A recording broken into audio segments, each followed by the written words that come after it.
Bonjour à tous. Je reçois aujourd'hui pas un invité culturel, mais deux invités culturels. Monsieur José Touré, il est à ma gauche. José Touré, bonjour. Bonjour Ange. Alors, vous êtes promoteur de spectacle, vous vivez et travaillez aux États-Unis. En même temps, vous êtes le coordinateur international de Abi Reggae Festival. Exactement. Alors, à ma droite, j'ai Monsieur Bright Koné, président du Festival international du reggae d'Abidjan. Monsieur Koné Bright, bonjour. Bonjour Herman.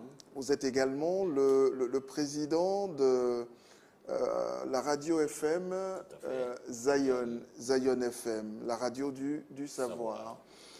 Alors, c'est quoi Abi Reggae? D'accord, merci Herman. Abi Reggae, c'est un festival, disons un rêve de deux amis qu'ils transforment en réalité. Alors, le symbole n'est pas anodin. Abi qui veut dire ami, Abi qui veut dire aussi Abidjan. Très bien. Donc, Abi Reggae Festival. Donne naissance à Abi Reggae Festival. Tout à fait. Très bien. Alors, c'est quoi le concept d'Abi Reggae Festival? Pourquoi Abi Reggae Festival? Nous essayons de faire un Woodstock version reggae. À l'africaine. À l'africaine, naturellement. Ouais. Alors, nos ennemis qui ont connu le Woodstock à New York dans les années 70, parmi eux, il y a des sympathisants du reggae qui nous ont approchés et ça nous a donné l'idée de faire exactement la même chose, tout en invitant nos frères et sœurs des Caraïbes, de la diaspora, pour organiser un festival qui va s'étendre sur 4 jours et 4 nuits. Voilà. Alors, José Touré, vous coordonnez donc Abi Reggae Festival, mais à partir des États-Unis, donc à travers le monde. Comment les gens reçoivent cette initiative-là? Quand vous les approchez pour les inviter pour Abidjan, qu'est-ce que ces sommités-là vous disent? Merci Ange.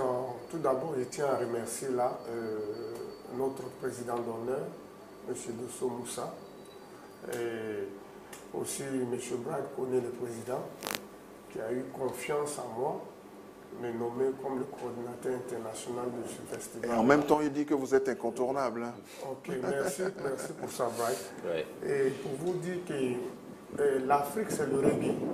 Non, il fallait quand même initier un grand festival international de reggae en Afrique ou en Côte d'Ivoire. Puisque la Côte d'Ivoire, d'autres disent que la Côte d'Ivoire est le 3e pays dans le monde en matière de reggae musique. Et moi, José, j'ai dit que la Côte d'Ivoire est 2e. Parce que avoir passé quand même 10 ans à travailler pour Tough Gang, qui est la compagnie de Bob Marley, où j'ai eu pas mal de contacts, et puis attendre pas mal de musique. Je pense que c'est la Côte d'Ivoire qui mérite d'organiser ce grand festival. Grâce à qui? Mon président en face de moi, M. Bright Koné, qui a contribué aussi à ce que je suis aujourd'hui au niveau des États-Unis comme dans le monde. Donc, dans tous les sens, ce sont des rencontres d'amitié. Tout à fait. Donc, on retrouve toujours les habits là-dedans. Oui, très bien. Alors, moi, ce qui m'intéresse dans cette initiative, ce serait déjà de savoir comment va s'articuler le programme. Qu'est-ce qu'on va y faire concrètement? Le reggae, on pense à la musique. Tout à l'heure, vous en parliez très rapidement. Il y aura également un côté intellectuel. Alors, qu'est-ce qu'on va y mettre? Bon, généralement, quand on parle de festival de reggae, généralement, les gens pensent toujours au côté musical, festif de la chose. Et finalement, la différence cette fois-ci, c'est qu'il y aura un colloque qui va s'étendre sur 4 jours, qui commence de 9h à 14h, 15h. Il y aura des invités de marque, des sachants, des intellectuels, côté reggae et culturel. et des historiens naturellement. Donc on aura des sachants comme le fils de Marcus Garvey, Julius Garvey qui sera là. On aura des personnes comme Chris Blackwell. On aura des personnes comme Hélène Lee. Qui a une sommité du... Ouais, du reggae. C'est pour mettre un peu en exergue le côté intellectuel du reggae. Le reggae, c'est une philosophie. Le reggae, c'est une manière d'être. Le reggae, c'est une manière de penser. Ce n'est pas que de la musique. Ce n'est pas que de la musique. Alors, c'est ce débat et ce colloque qu'on aura pendant 4 jours. Et la musique va prendre le dessus à partir de 17h. On parlera beaucoup anglais. Oui, parce qu'ils sont beaucoup plus anglophones que francophones. Oui. Alors, on sait qui vient participer à ces différents colloques, mais on ne sait pas encore qui vient animer les différents concerts, qui sont les artistes qui viennent du reste du monde. C'est vrai, on aura une grosse machine du reggae bientôt en Côte d'Ivoire. Ils sont déjà en route, tels que Morgan Heritage, qui est beaucoup attendu en Côte d'Ivoire, Third World, un groupe légendaire, et Kimani Marley, le fils à Bob Marley, qui serait sur la scène, la même scène avec les High Tree, les choristes de Bob Marley, sans oublier le poète reggaeman Mouta Baruka. Et côté Afrique, je laisse le soin à mon président, qui a tout bouclé avec eux d'ailleurs. Ok, monsieur Koné, c'est vous-même qui vous êtes chargé d'inviter les artistes africains. Oui, tout à fait. Alors, qui sont-ils? Bon, d'abord, on commence par la sommité. Ah ben oui. Alpha Blondy, qui reçoit tout le monde. Alors là, c'est important de mentionner. Pendant mon séjour à Kingston avec José, d'abord, Alpha Blondy, c'est lui qui ouvre la main. C'est une institution déjà. Donc. Alpha Blondy. Alpha Blondy, Côte d'Ivoire. On a Takala Zion de la Guinée. On a Sanabok du Mali. Sanabok du Burkina. Koko Dambélé du Mali. Et Djalouk de l'Éthiopie. Et Kodjo Antui du Ghana. Donc c'est le côté panafricain de la chose. Je n'ai pas entendu le nom de Tikenja. Oh, malheureusement, Tikenja est programmé sur un autre festival. Donc voilà, il ne pourra pas être là. Malheureusement. Il ne pourra pas être là. Donc on remet ça pour dans 2 ans. 2017. Il sera là. Absolument. Est-ce qu'il y a un intérêt aux États-Unis pour le reggae ivoirien? Moi, je pense que l'intérêt pour le reggae ivoirien, pas seulement aux États-Unis, mais un peu partout dans le monde. Tout dépend de la vision de chaque artiste. Et non, d'abord, je tiens à dire qu'on a un exemple qui est tout près là, Alpha Blondy. Je peux dire qu'il est un des meilleurs reggaeman aujourd'hui dans le monde. Et peut-être que les Ivoiriens ne savent pas, mais nous le savons. Nul n'est prophète chez soi. Yeah. Donc, étant présent à Abidjan aujourd'hui, j'ai eu quand même la chance d'écouter d'autres jeunes encore qui sont en train de suivre les traces d'Alpha Blondy. Avec le travail, je pense qu'ils pourront même être peut-être plus qu'Alpha, parce que le reggae a pris une autre dimension. Mais Alpha, il est unique. Il est venu avec son reggae que les Ivoiriens, la majorité des jeunes ont suivi, et musicalement, comme côté vocal, et d'autres se sont un peu distingués, comme les Tikenja, ils ont pris leur voix, et ça marche aussi. Donc c'est ça le reggae music. Mais est-ce que le reggae, depuis la mort de Bob Marley, n'est pas un peu comme en perte de vitesse? Moi, je dirais non. Contrairement, le reggae ne fait que décoller, qu'avancer. Parce que depuis la mort de Bob Marley, si j'ai bonne mémoire, en 81, l'esprit est là, la pensée est là, la philosophie continue. Alors donc, chaque 11 mai, les gens que vous voyez dans la rue, les gens qui célèbrent la mémoire de Bob Marley, chaque 11 mai, je dirais, les 60% des jeunes ne l'ont pas connu. 60% des jeunes, nous sommes pratiquement dans près de 40 ans. Ils n'ont pas connu Bob Marley. Donc c'est quelque chose qui se transmet naturellement, la musique du reggae. C'est pour cette raison que j'ai dit que c'est une musique pas comme les autres, c'est une philosophie. Alors ça se transmet. C'est un peu la culture. Mais oui, ça se transmet, vous dites bon, je peux penser que c'est un peu de façon naturelle que ça se fait, mais il y a quand même une nécessité de rappeler à la jeunesse que le reggae, c'est pas que de la musique, c'est beaucoup plus de choses profondes. Mais comment on s'y prend? C'est vrai qu'il y aura un festival, il y aura un colloque, mais après, au-delà de tout ça, qu'est-ce qu'on fait pour pérenniser cet acquis-là? Ok, pour le festival, nous allons organiser le festival chaque 2 ans. Chaque 2 ans, il y aura le festival. C'est-à-dire, c'est pas juste... il est bien vrai que dans mon introduction, j'ai dit que c'est un Woodstock version reggae. Il n'y a eu qu'un seul Woodstock. Et la différence du Woodstock reggae, ça va être chaque 2 ans. On va pérenniser ça. Alors, on va assister des jeunes. Après le colloque, il y aura un livre que les gens achèteront, iront comprendre le sens vraiment du reggae. Parce que c'est la seule opportunité qu'on a aujourd'hui d'avoir la chance de récupérer un homme comme Marcus Garvey de Sand, et puis Chris Blackwell qui a connu Bob Marley, Chris Blackwell qui a fait Bob Marley, et je le dis haut et fort, c'est lui qui a eu même le courage. Parce que quand vous allez en Kingston, c'était le seul blanc à l'époque qui a osé demander à Bob Marley, je te permets d'habiter chez moi, dans une communauté blanche. Et c'est là où Bob Marley a été chuté, c'est-à-dire qu'on l'a tiré là-dessus. Voilà. C'est Chris Blackwell. Alors, quand on rencontre ces personnalités-là, est-ce qu'elles se décident tout de suite à venir à Abidjan?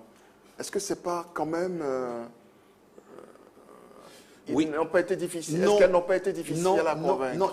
Non, pas du tout, parce que mon ami et moi, mon ami frère Dosso Moussa, quand on a fait le périple à Kingston, on a vu Jimmy Cliff. Il va venir, Jimmy Cliff? Non, malheureusement. On a vu Jimmy Cliff sur le champ, il a dit oui. On s'est retrouvé dans son studio. Ça lui a fait tellement plaisir que lui, dans sa carrière, c'est la première fois qu'on essaie de faire un colloque à côté d'un festival. À côté d'un festival. Et expliquer pourquoi le reggae. Parce que les gens ont tendance à marginaliser un peu le reggae et la philosophie. Automatiquement, Jimmy Cliff nous a dit, il est partant. Chris Blackwell, pareil. Le fils de Marcus Garvey, pareil. Ils ont dit qu'on ne pouvait pas avoir un endroit mieux que l'Afrique. Voilà. Pour parler du reggae. Voilà, pour parler du reggae et de la philosophie. Alors, parlons d'où vient le reggae.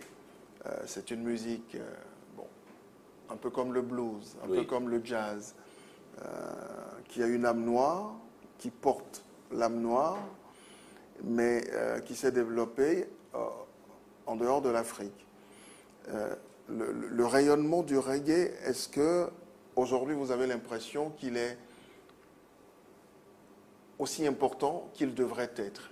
Moi, je pense que... Est-ce que le reggae ne devrait pas rayonner beaucoup plus? José Touré. Ok. Moi, je pense que le reggae musique est à sa place. Son chemin, hein, parce que le reggae music never gonna die. Les gens chantent chaque jour. Tu vois, d'autres musiques viennent, mais ça disparaît un peu. Mais le reggae est toujours là. Il y a tellement de nouvelles tendances qui sont nées du reggae, qui l'enrichissent, c'est vrai, mais quelque part aussi qui l'appauvrissent. Effectivement, c'est ceux en termes de créativité. J'allais dire ça en termes de créativité, c'est-à-dire que si on veut recycler tout ça, c'est côté de dancehall, parce que le reggae a été transformé. Et non. Et si c'est le root reste toujours tel que... C'est comme le jazz. Non, comme le jazz. Mais quand tu prends aujourd'hui Buju Banton qui est incarcéré, et non parce que c'est côté de dancehall, où il a eu à intervenir sur choses homosexuelles, bon, ça l'a coûté cher, tu vois. Il y a beaucoup de trucs, ça vient du dancehall. Mais jamais tu vas voir Bob Marley qui chantait pour dire bon, à certains trucs qu'il n'est pas... Bob Marley a eu à réconcilier deux grands politiciens en Jamaïque. Grâce à quoi? Au reggae music. Donc c'est le schéma que Abbey Reggae Festival est en train d'imposer en Côte d'Ivoire pour que nous puissions avancer et dans la paix et avoir le développement. Donc le reggae, si je comprends bien, c'est aussi une musique de tolérance. Tout à fait. Et donc je bondis dans le même sens que mon frère José. Yeah. Le reggae, c'est une musique de tolérance. Le reggae, c'est une musique un peu spéciale comparativement au jazz. Vous avez parlé du jazz, du blues. Mais il n'y a pas une philosophie jazz, à ma connaissance. Il n'y a pas une philosophie blues, à ma connaissance. On ne s'habille pas blues. Parce que c'est pas porté... Ouais. Donc, par contre, quand vous voyez quelqu'un qui vous dit « je suis Rasta », systématiquement, vous pouvez reconnaître la personne. Elle est voilà, donc c'est spirituel. Alors c'est un peu ça le côté fort du reggae. Est-ce que l'État s'est impliqué, l'État ivoirien, je suppose c'est un très grand événement, est-ce que l'État ivoirien s'est impliqué dans votre projet? Si oui, jusqu'à quel degré? Bon, pour un événement aussi important, nous avions approché la tutelle, qui est le ministère de la Culture. On a échangé avec le ministre de la Culture, mon ami Dosso et moi. Il nous a reçus. Il a donné toute sa bénédiction. Je pense qu'à ce niveau, franchement, c'est bon. Et il y a une partie importante que j'allais oublier, c'est la caution. La caution de la structure L'UNESCO. de l'UNESCO. L'UNESCO. C'est très important. Et celui du district d'Abidjan aussi. Alors donc, vu tout ça, je pense qu'on est assez avancé. José Touré, comment voyez-vous ce festival dans quelques jours? Il y aura beaucoup de monde à Abidjan. Du point de vue de la préparation, où est-ce que vous en êtes concrètement? Je pense que là, tout le monde est presque touché. Et c'est pas seulement en Côte d'Ivoire, mais dans la sous-région déjà. Parce que la promotion ne fait que commencer. Et il y a pas mal de feedback qui viennent. Nous attendons plus de 10 000 personnes chaque jour. C'est pourquoi le président a décidé de faire l'entrée 1 000 francs seulement pour que tout le monde puisse avoir accès à ce festival. C'est du gratuit déjà. Presque. Oui. Voilà. Oui. Mais Alors, pourquoi ne pas en faire un festival ouvert à tout le monde, sans qu'on paye et qu'on vienne vraiment faire la fête? oui. Parce que le reggae, c'est d'abord la fête. Tout à fait. Je suis entièrement d'accord avec vous, Herman. Mais je dis, je reviens, le Woodstock, il était gratuit. Ben, Abbey Reggae est en même temps une ONG. On essaie de rendre service à tout le monde. Alors, les fonds qui seront récoltés, naturellement, on va essayer d'aider les gens qui sont réellement dans le besoin. Alors, c'est pour cette raison aussi que notre sœur, Pascaline Bongo Odimba, s'est portée volontaire à accepter de parrainer cet événement. Oui. Dans un autre rendez-vous sur notre Web TV, je recevrai le professeur Ousmane Ouattara oui, pour parler du côté voilà, du colloque, oui, son contenu, les personnalités attendues, qui viendra dire quoi à ce colloque. Merci infiniment d'être passé par chez nous, José Touré et Bright Koné. Merci, c'est un Merci, plaisir. Herman. Merci. C'est un plaisir.